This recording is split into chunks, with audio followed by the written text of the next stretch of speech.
que je suis un Européen convaincu, que je suis plein d'énergie, que je peux encore apporter beaucoup, à la fois en termes d'idées, en termes de volontarisme européen, en termes de libéralisme aussi. Moi, je pense que l'Europe a plus que jamais besoin de libéralisme. Et quand je dis libéralisme, ce n'est pas cette caricature capitaliste qu'on nous colle à la peau continuellement, ce qui est d'ailleurs intellectuellement tout à fait scandaleux. Le libéralisme est un choix de société, c'est une vision de l'homme, c'est une vision optimiste de l'homme. Contrairement, et en disant ça, je ne souhaite vraiment pas que ce soit pris comme une sémantique péjorative. La grande différence, dans le fond, entre les socialistes et les libéraux, c'est que les socialistes sont des pessimistes de l'homme. Ils ne croient pas dans la capacité de l'homme à porter une nature positive. Ils ne croient pas tellement à la perfectibilité de l'homme. Nous pensons que l'homme est perfectible et que, pour en faire un peu de philosophie, nous pensons que la grandeur de l'homme, elle réside justement dans le fait de faire gagner dans son intériorité la belle part qu'il a en lui. Et tout être humain a une belle part et une part plus sombre. Et les socialistes le font par contrainte, quelque part, et alors on a vu ce que ça se passait quand on pousse ça à l'extrême. Bon, cette fois-ci, je pense que ce sera mon dernier mandat, mais je ne m'engage pas sur ce genre de choses. Donc, vous savez, la question de l'âge, c'est la question de l'énergie. Vous savez, je connais des gens qui ont 18 ans, mais qui sont des jeunes vieux, et qui sont beaucoup plus vieux dans la tête que moi.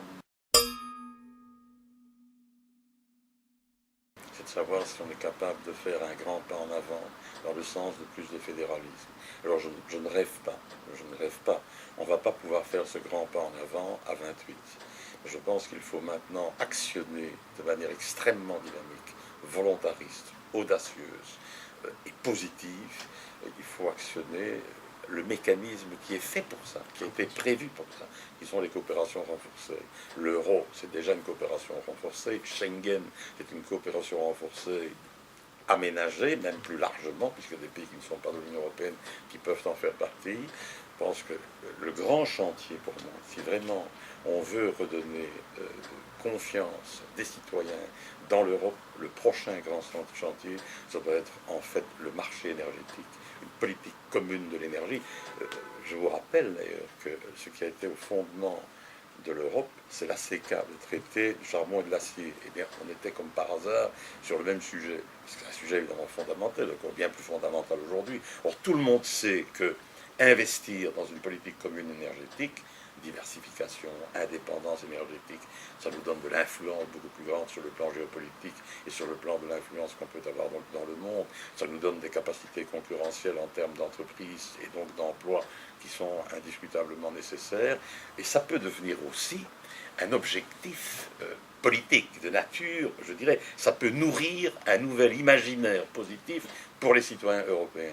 Ça peut créer des millions d'emplois dans l'industrie verte, dans l'économie verte, dans les économies d'énergie, dans la diversification, que ce soit le voltaïque, que ce soit l'éolien, que ce soit encore d'autres, notamment en termes de recherche. On fait aujourd'hui, on avance très, très vite sur des découvertes intéressantes en termes d'économie d'énergie, par exemple. La première vraie mesure, c'est quand même d'abord d'économiser l'énergie, de ne pas en consommer. Donc tout ça fait partie. Et là, il y a vraiment un véritable objectif qui peut mobiliser d'abord peut-être les pays qui veulent s'engager tout de suite là-dedans par une coopération renforcée, mais vous verrez que très rapidement les autres vont suivre. Aujourd'hui, quel est le problème? On ne gère même pas en commun nos stocks énergétiques. Donc, on est en position de faiblesse pour négocier nos contrats avec les ressources d'énergie, avec ceux qui ont des ressources énergétiques. Premier élément. Le deuxième élément, vous avez un pays comme l'Allemagne qui dit on va se désengager du nucléaire. Mais en même temps, des pays voisins, eux, ils sont obligés d'acheter de l'énergie, bon, soit à des producteurs nucléaires, soit aux Russes ou soit ailleurs. Et donc c'est dans une position qui est une position dans une négociation commerciale qui est une position tout à fait de faiblesse. Si on avait un marché énergétique intégré, vous auriez un effet colossal, hein, parce que le problème d'aujourd'hui, c'est quoi? En fait, on paie à plein le coût de la non-Europe. Prenez tous les grands défis, hein, que ce soit le défi énergétique, que ce soit le défi de la réindustrialisation de l'Europe, que ce soit le défi de la sécurité intérieure et extérieure de l'Europe, que ce soit la lutte contre le grand terrorisme, que ce soit la lutte contre le terrorisme, que ce soit la lutte contre le grand banditisme, que ce soit la lutte pour supprimer ou pour en tout cas diminuer les effets du changement climatique. Tous ces grands fléaux que nous avons en commun, qui peut croire, ça c'est un argument que personne ne peut contester, qui peut croire qu'on peut solutionner ces problèmes-là tout seul, la migration, tous ces phénomènes que nous devons gérer, et que nous devons gérer en tenant compte, en nous fondant sur nos valeurs européennes, d'humanisme. La migration aujourd'hui, elle n'est pas gérée de manière humaniste. Pourquoi? Parce qu'en réalité, chacun fait en fait son shopping, et qu'en réalité, la seule vraie possibilité que l'on a, c'est évidemment de faire la concurrence à l'autre, mais la concurrence négative. Bon, le problème, par exemple, le problème démographique en Europe, est-ce que ça ne mérite pas que l'on organise une migration librement consentie et accueillante, et que l'on intègre là-dedans aussi la demande très forte des migrants économiques? Est-ce qu'on ne doit pas ouvrir des débats comme cela? Moi, je veux bien qu'on se racrapote comme l'extrême droite ou comme l'extrême gauche, d'ailleurs, sur des espèces de vieilles vérités racornies qui sont des vérités dépassées. L'idéologie aujourd'hui, c'est plus la gauche ou la droite, c'est ceux qui veulent avancer, qui voient l'avenir les yeux dans les yeux, ou c'est ceux qui essayent de se raccrocher à des archaïsmes qui sont mortifères. Parce que c'est ça, donc c'est aussi un débat entre, je dirais pas entre la gauche et la droite, c'est un débat entre les modernes et les anciens. Il n'y a pas d'alliance qui est faite. Il y a sans doute une sollicitation très grande de la part des deux autres vis-à-vis des libéraux, parce qu'ils savent que les libéraux peuvent faire la différence. Si un des grands décroche une alliance avec les libéraux, ben, il sera nécessairement à la pointe du pouvoir, quel qu'il soit. Si par exemple les socialistes ont le soutien des libéraux, ce sera difficile de faire en sorte que les socialistes n'aient pas des fonctions clés, et les libéraux aussi. Si c'est avec le PPE, ce sera pareil. Donc nous avons là... mais nous serons guidés, franchement, nous ne serons guidés que par les programmes. Nous verrons où nous nous trouvons le plus à l'aise. Je dois vous dire que, très honnêtement, je me sens assez mal à l'aise sur certains terrains, notamment le terrain de la rigueur budgétaire, et de cette idée des socialistes de laisser filer le budget, parce que ça veut dire que c'est vous. C'est votre génération et vos enfants et vos petits-enfants qui paieront la note, qui paieront le manque de courage que nous aurons eu. Donc je suis très éloigné de ces positions-là. Je ne suis pas pour l'austérité, on en parlera sans doute, mais je ne suis pas non plus d'accord avec le fait d'appliquer, de laisser filer les déficits. On ne peut pas continuer la crise financière et économique.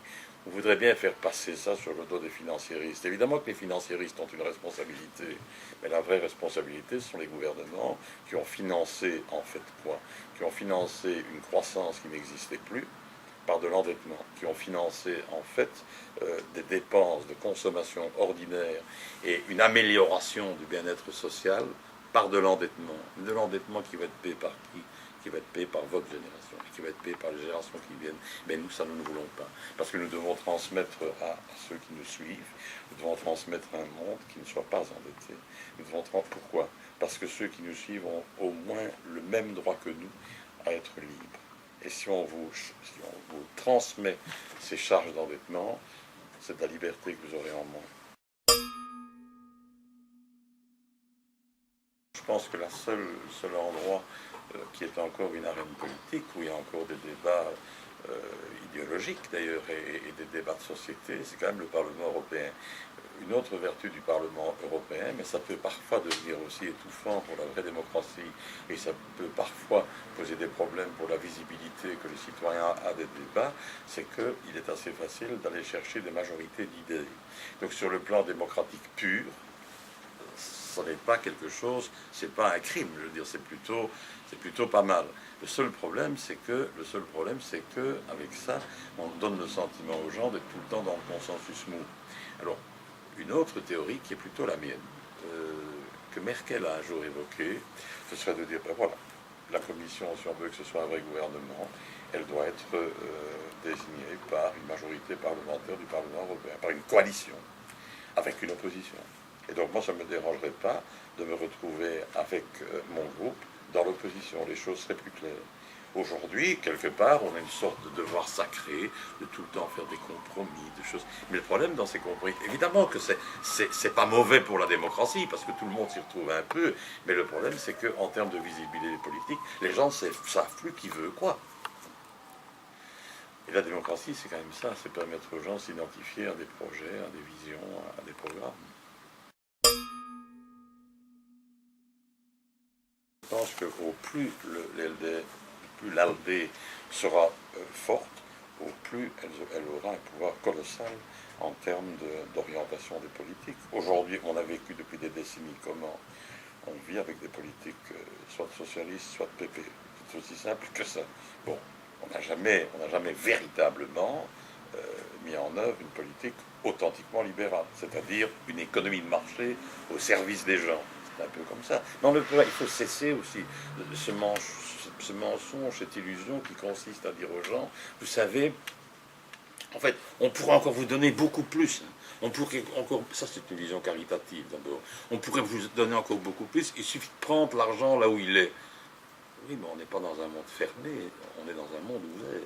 Et puis prendre l'argent où il est. Oui, il y a une énorme économie que l'on peut mobiliser, mais pour la mobiliser, il faut des incitants. Et donc, moi je pense que la troisième voie, c'est la seule qui soit en fait praticable. Du reste, hein, les bilans les plus beaux de l'Europe, qui étaient vraiment fondamentalement fait avancer l'Europe, ce sont c'est quand des politiques libérales ont été menées. Il fut une époque où une politique libérale était évidemment menée par libéraux, mais était aussi menée par des socialistes éclairés ou par des conservateurs éclairés. Il est clair que par exemple en Allemagne, on a eu Kohl, Kohl était tellement libéral éclairé que le Parti libéral allemand ne pouvait pas décoller parce qu'il menait des politiques qui étaient libérales. Schröder, en Allemagne, qui était un socialiste, il a mené des politiques libérales, de rigueur budgétaire. On voit ce que ça donne quand on applique les recettes libérales. Pourquoi? Les recettes libérales, c'est pas magique, c'est pas génial. C'est en fait plus difficile à faire admettre par les gens, mais les recettes libérales, c'est tout simple. C'est une économie de marché au service des gens. Voilà. Et c'est en tout cas ne pas promettre des choses ou ne pas faire des choses qu'on ne sait pas financer.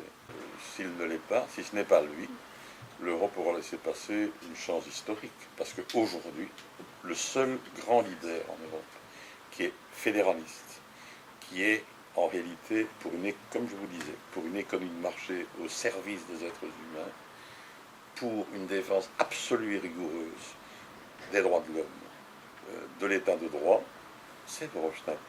Je suis désolé, si vous prenez le PPE, et je n'attaque pas Juncker, moi j'aime bien Jean-Claude Juncker, et j'aime bien Schulz aussi, ce sont des hommes avec qui je m'entends très bien. Bon, mais si vous prenez par exemple le PPE, est-ce qu'on oublie quand même de rappeler juste un petit truc? Le PPE, c'était le parti de Berlusconi, hein. Et les gens du PPE ont vécu sans état d'âme du tout avec M. Berlusconi. Aujourd'hui, le PPE, c'est le parti qui défend bec et ongle M. Orban, qui est un homme d'extrême droite, fascisante, et il faut dire les mots, qui est raciste, enfin, et qui sur le plan de la société, c'est pas du conservatisme, c'est la négation même du droit minimum des gens, puisque les minorités ne sont pas rassurées, les médias sont attaqués en permanence et n'ont pas l'espace qu'il faut, les magistrats ne sont pas neutres ni indépendants, même l'armée. Donc, il a pratiqué la tyrannie majoritaire, et le PPE s'est satisfait de tout ça sans moufter, Eh bien, nous avons été à la pointe de tout ça, et nous avons obligé Barroso et la Commission a entamé une procédure vis-à-vis de Orban, qui maintenant doit reculer. Je me souviens quand j'étais à la Commission, moi, il y avait deux frères, il y en avait un qui était président, l'autre Premier ministre. J'ai du mal à me rappeler les noms, il y en a un qui est malheureusement mort, parce que la mort d'un homme, c'est toujours une... En Pologne, qu'est-ce que j'ai dit? Vous ne voulez pas donner de non, mais c'est en Pologne. Bon, je me souviens quand à la Commission, il y a eu un débat, ils voulaient réouvrir le débat chez eux sur la peine de mort, qu'ils avaient dû supprimer pour être dans les conditions de Copenhague pour entrer dans l'Union européenne. on a rappelé très rapidement à ces gens que ça, c'était non conforme à ce qu'ils avaient approuvé. On n'a plus jamais parlé de la peine de mort en Pologne. Voilà. Donc je pense que, bon, quand il y a eu l'expulsion des Roms, vous savez, en France, on a rappelé au gouvernement français que les Roms, c'était des citoyens européens. Le choix de Guy Verhofstadt n'était pourtant pas couru d'avance au sein de la LDE. Certains le jugent trop fédéraliste et peut-être une personnalité trop forte face au Conseil. Est-ce que c'est votre avis? Je pense que on n'est jamais assez fort, on n'est jamais fort assez face au Conseil. Lorsque Delors était président de la Commission, il faisait pas la politique des petits pas, il faisait la politique du confessionnal. Il parlait à tous les chefs d'État. Il n'était que 15. C'est un peu plus facile que quand on est à 28. Et il respectait Delors de manière tout à fait égale son dialogue singulier, aussi bien avec les petits pays qu'avec les grands pays. Je crois que Verhofstadt, ce ne sera pas un client pour le Conseil, mais ce sera tout bénéfice pour les citoyens européens. Parce que Verhofstadt, c'est vrai, c'est un homme qui a un leadership, qui a une foi, une conviction qui est vraiment énergisant. Moi, j'ai été son vice-premier ministre, je connais évidemment très bien M. Verhofstadt, c'est un grand ami à moi, mais c'est un homme qui est entraînant, parce qu'en réalité, il est toujours à la frontière du rêve et de l'utopie. Alors, il est assez réaliste pour savoir qu'il y a des limites à la faisabilité, mais il est tellement convaincu que à chaque fois il essaye de pousser plus loin le rêve. Et ça, c'est quand même ce qui manque beaucoup en politique, c'est redonner du songe à la politique, rencontrer de nouveau le songe des gens, raconter une histoire auquel les gens peuvent croire et que l'on peut réaliser.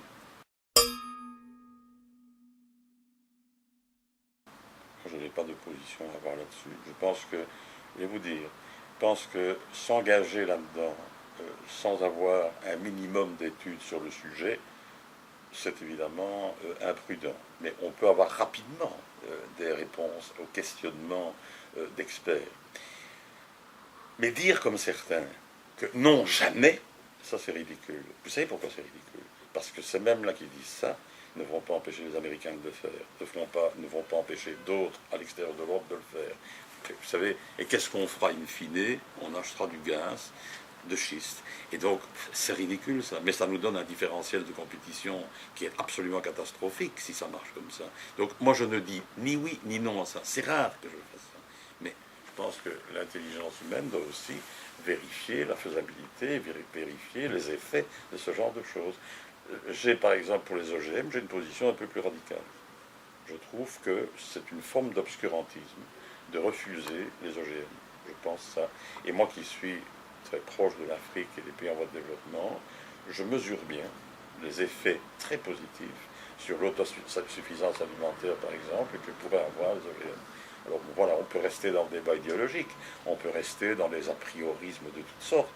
Vous savez, si au siècle dernier, avant, dans le domaine de la médecine, on avait fait preuve d'un obscurantisme comme celui-là, je pense qu'on vivra avec notre longévité sur Terre, en moyenne, on tournerait autour de 42-43 ans. Aujourd'hui, on est à presque 80 ans. Voilà, moi, je suis un homme moderne, ouvert sur l'avenir. J'ai une grande confiance dans la science. Je pense que la science a toujours été capable de répondre à tous les défis. Alors, est-ce qu'on peut jouer à la légère avec la santé? Évidemment que non.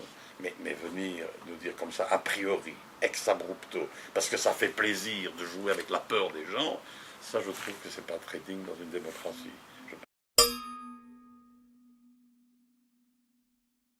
Il y a un certain nombre d'études quand même très fiables qui indiquent que l'enjeu pour l'Europe c'est 120 milliards d'euros par an, pour les États-Unis 90 et pour les autres qui profiteraient de ça aussi c'est 100 milliards.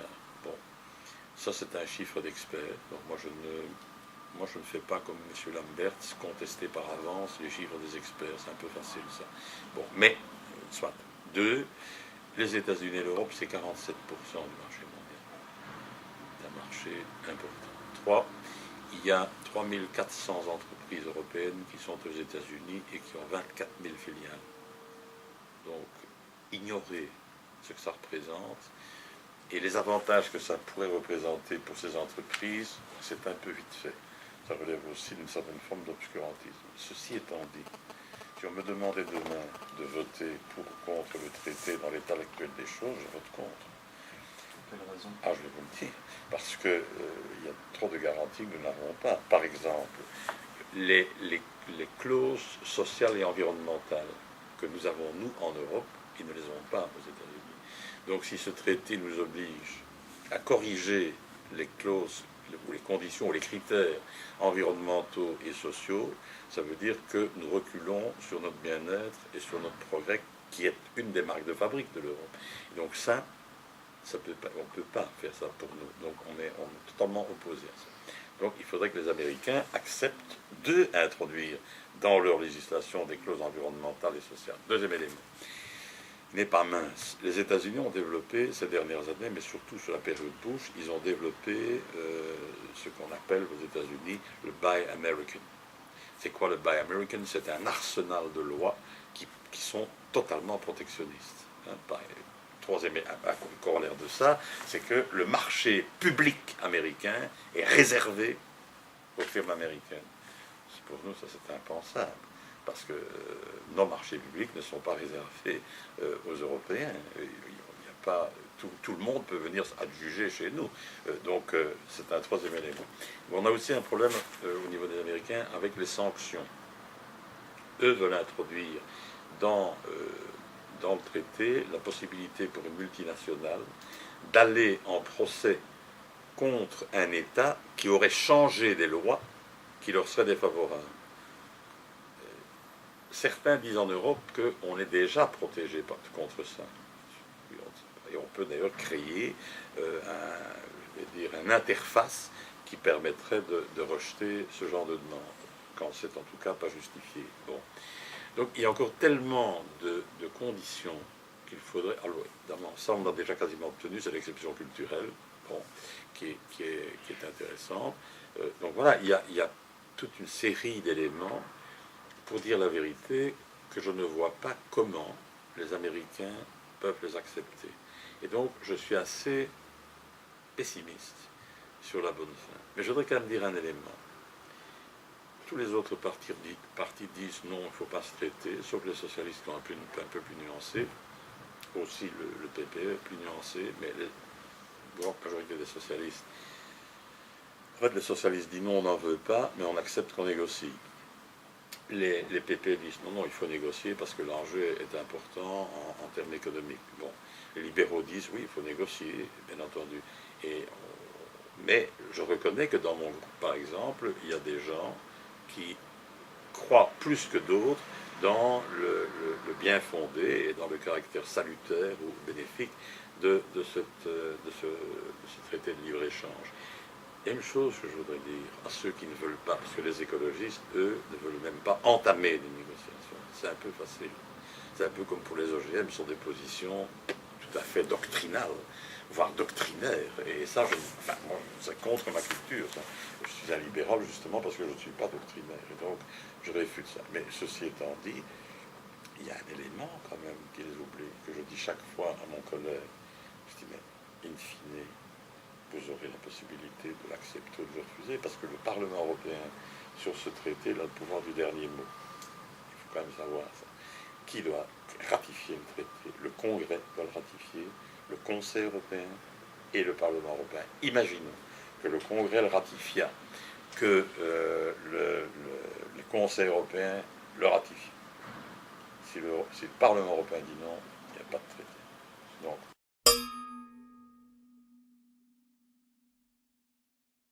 c'est pas difficile, le groupe libéral est celui qui a fait passer le plus de ses propositions, pour une raison très simple, et vous surprendre, parce qu'il n'est pas le premier groupe et il n'est pas le deuxième groupe, il est le troisième groupe, et que donc il est en permanence le groupe qui fait la différence entre les ultra-conservateurs du PPE et, je dirais, les socialistes laxistes, assez dépensiers.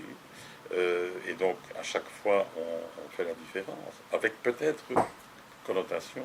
Lorsque ça touche à l'économie de marché, on est assez différent des écologistes et des socialistes. Lorsque ça touche aux droits fondamentaux, à la liberté, à la protection de la vie privée, aux droits humains, à l'état de droit. On est particulièrement pointu et on est assez souvent les premiers et à l'initiative. Mais je dois dire quand même, parce que la vérité a ses droits, c'est que le groupe socialiste et le groupe des Verts, sur ces terrains-là, on est quasi toujours sur la même longueur d'onde. Je ne connais pas d'exemple où on est en décalage. Sur le plan économique, nous sommes plutôt au centre, mais c'est vrai que nous défendons l'économie de marché, mais une économie de marché, pas à n'importe quel prix.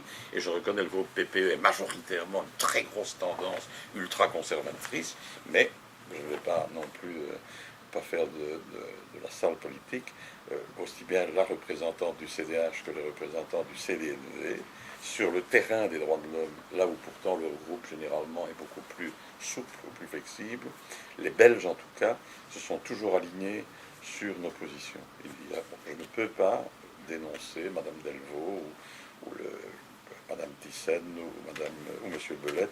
Je ne peux pas du tout, à aucun moment ils n'ont eu un comportement, je dirais, indélicat vis-à-vis des droits humains, vis-à-vis, voilà, ça, je crois qu'il faut le dire. Et c'est d'ailleurs l'honneur de la Belgique que tous les Belges aient toujours été sur la même longueur d'onde, sauf évidemment les gens du blanc de ce bloc. Hein,